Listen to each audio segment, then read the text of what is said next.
Et bonjour, love lovers.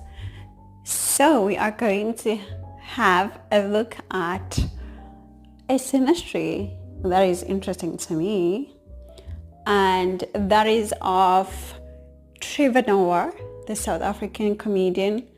Also, he's obviously a global person, right? A global entertainer, global comedian. And Americans obviously know him also from his late night show that he did in America, right?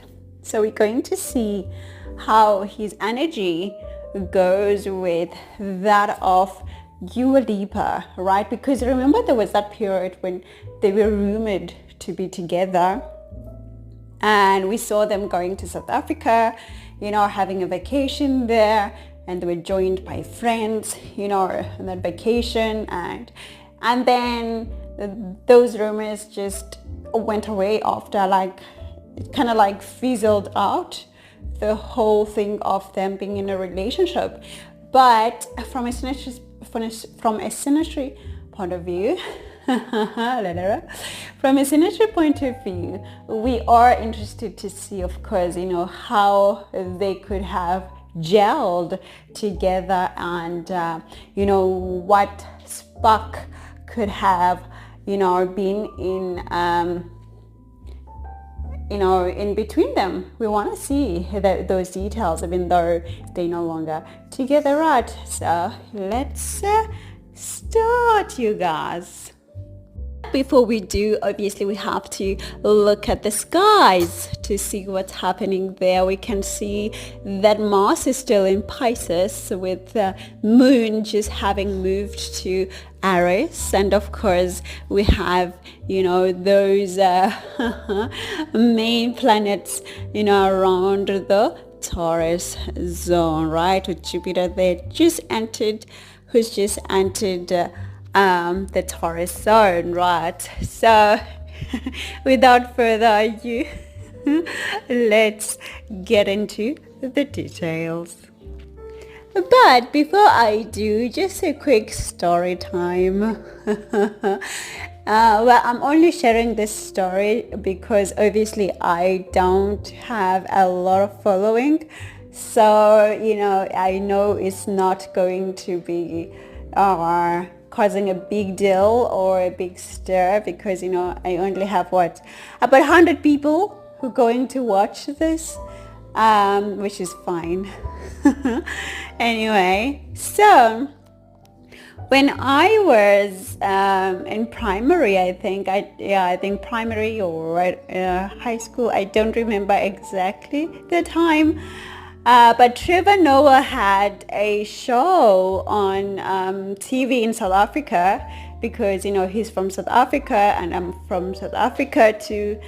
And he had a show on SABC 2, on SABC 3, which was our main channels there.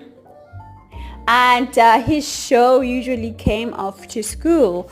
It was a show about the outdoorsy life. Like, he was doing a lot of stuff outside in the show, and I thought, oh, he was so handsome. I used to have a huge crush on him. Every time I would just make sure I watched his show, because my goodness, I just had this huge crush, guys. Like, when I say a huge crush, I mean it was so huge, the crush that I had on Trevor Noah. But anyway, I know now with astrology that I shouldn't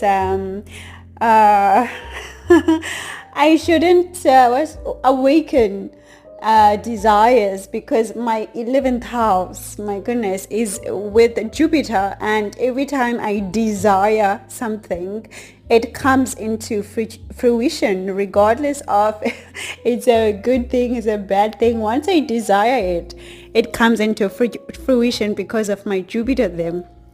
But anyway, to cut the long story short, and then I grew up, I went to varsity, and when I was in varsity, you guys, in Johannesburg, one evening, I looked at my Facebook. Facebook was fairly new at this time, right? I looked at my inbox and Trevor Noah had inboxed me, and he was giving a compliment on my picture, on my profile picture. And my gosh, I was so shocked, you guys. Like, I'm like, my crush, the celebrity, is in my inbox. I was just so shocked and, nervous and didn't know what to do, how to respond, because I'm like, this cannot be real at all.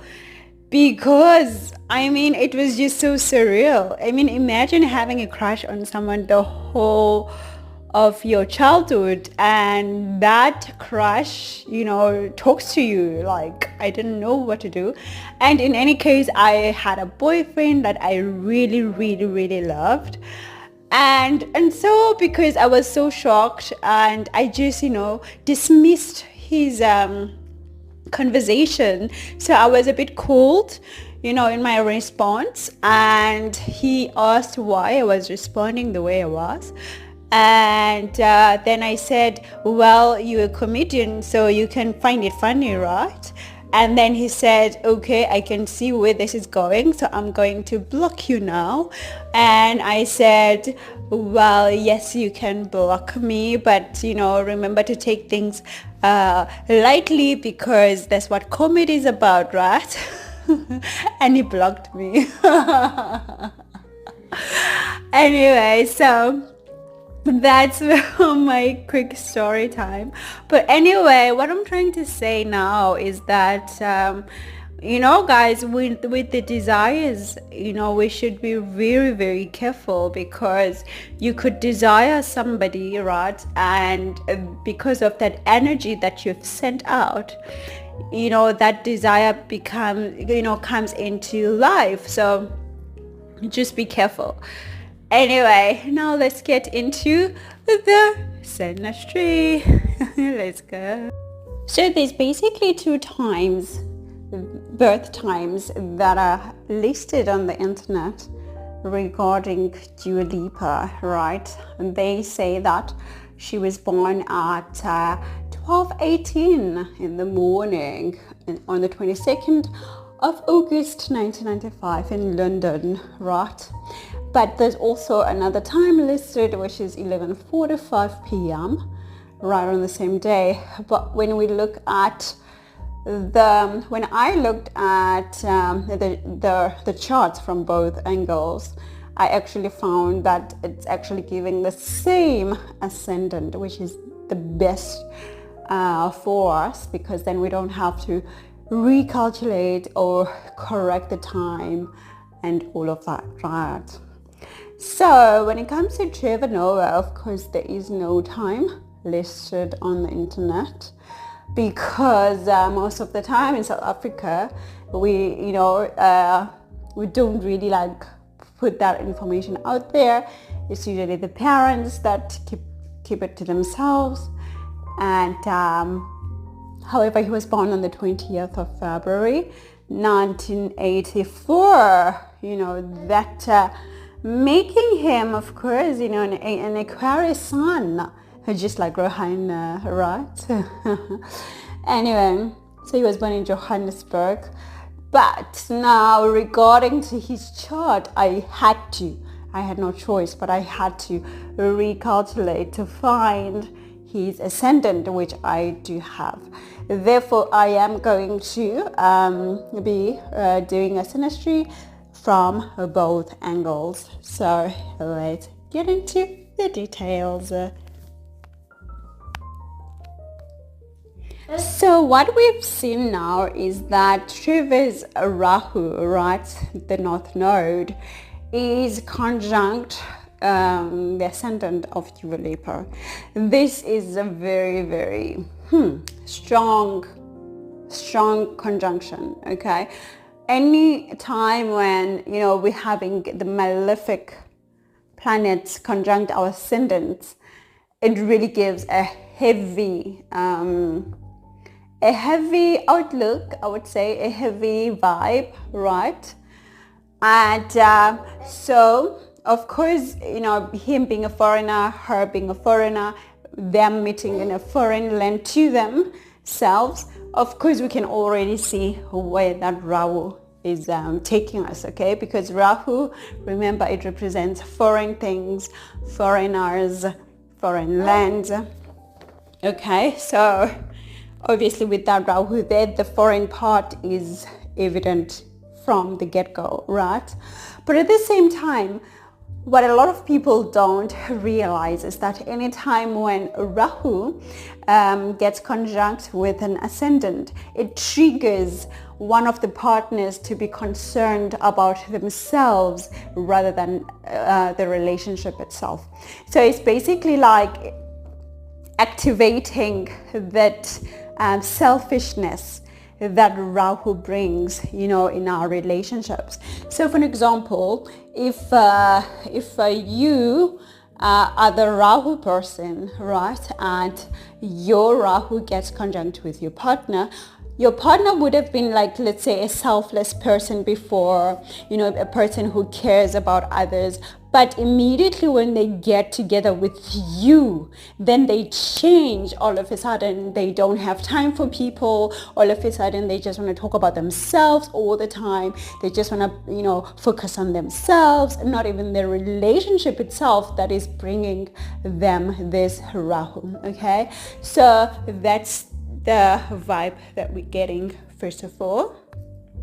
So that obviously, then with his Rahu on her ascendant, we are getting obviously his Ketu in the 7th house. Again, confirming what I just said, making the partner being distant from the relationship itself, being distant from even the partner themselves because of the Ketu here. But what is important and what we need to look at is the how is happening. Okay, so we're seeing that his Ketu is conjunct with Uranus, right?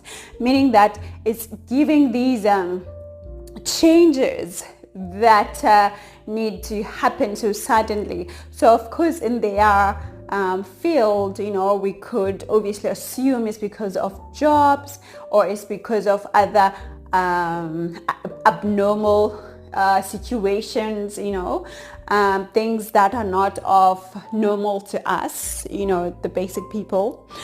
And so of course that's what we're seeing here. That's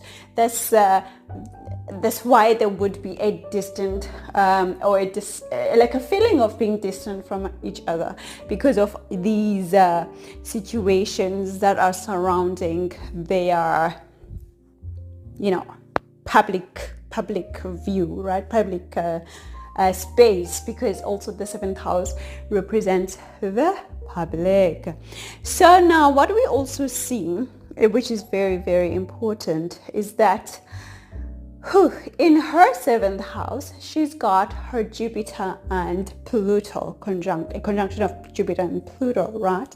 I've already told you guys about Jupiter being in the 7th house, that immediately when you see this, please do not expect any commitment, any long-term thing, because Jupiter here makes partners want to explore, makes partners want to get out of the relationship as soon as they get in, if you are trying to hold them down in the relationship. Like if you're trying to get married with this person, as soon as they see you, or you don't allow them to explore other options or to feel free, if you are like a jealous freak and a jealous person or a jealous obsessed person with this Jupiter, please say bye-bye immediately to the relationship.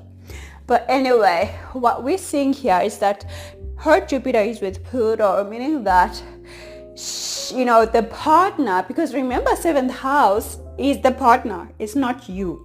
Yes, this is your chart, but 7th house, this is not you, it's the partner. Meaning that in her case, the boyfriend would be the one who's of a Jupiterian quality. But then this person would also want to, feel free, but at the same time they would also want to keep their power, over the relationship. Like they need to decide what to do. They don't want you to tell them what to do, okay, because of that Pluto there being introduced as well. So this is what would have made the relationship dissipate if it did indeed. All right. So what do we also have here? We also having that his Jupiter, a connection of Jupiter and Neptune. My goodness, that Neptune is giving me scare there. It's going to her 8th house. Now, 8th house is what? 8th house is our, rapid activities. So when we're talking about the 8th house in a relationship context, we are talking about the shared life. We're talking about our rapid activities that we do with our partners.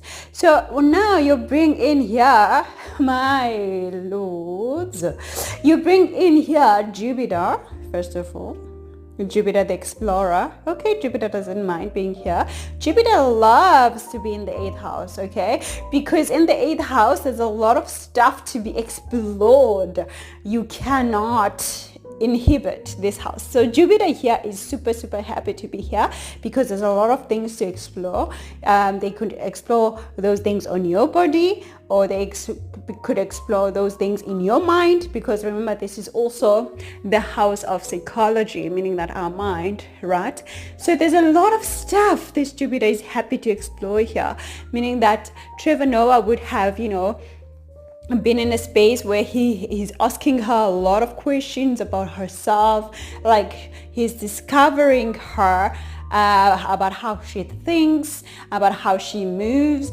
And of course, if they went as far in their relationship as to the rabbit activities, he would love to explore that as well with this Jupiter. However, being with Neptune now, Neptune here brings again another distancing feeling, like a feeling like you here, you're not here.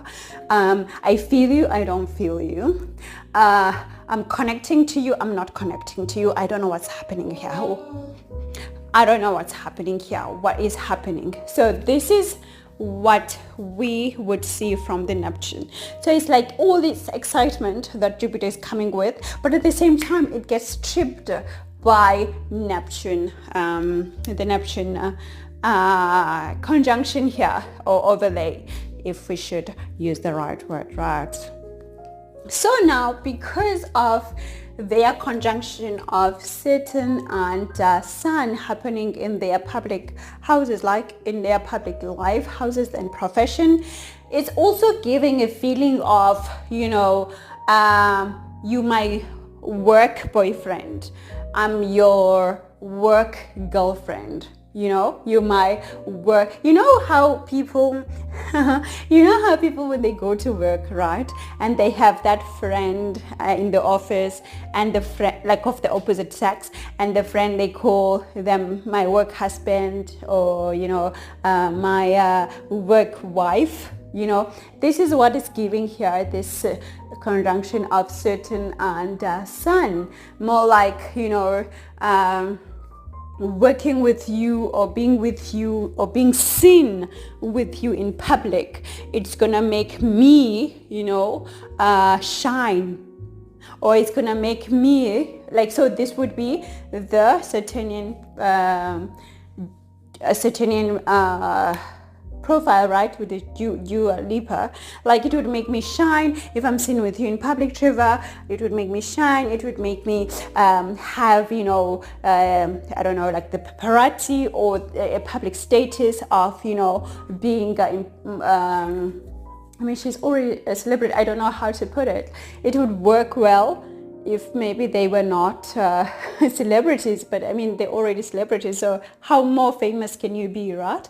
But this is how this Saturnian would be behaving like, oh, Trevor Noah, with your son, I can be seen as a royalty. I can be seen like as a higher being than I already am, because celebrities already, And on his other hand, with his son, conjunct her, certain, he would be like, okay, I'm getting a serious status in the professional life. I'm getting a serious vibe, because, that Saturnian is going to bring that status of being, I'm serious about my work. I'm serious about my profession. I'm going to be taken in the public eye as somebody who is a traditional man. I'm going to be seen as a traditional man, in the society, a traditional a worker, professional, and all of that. So this is what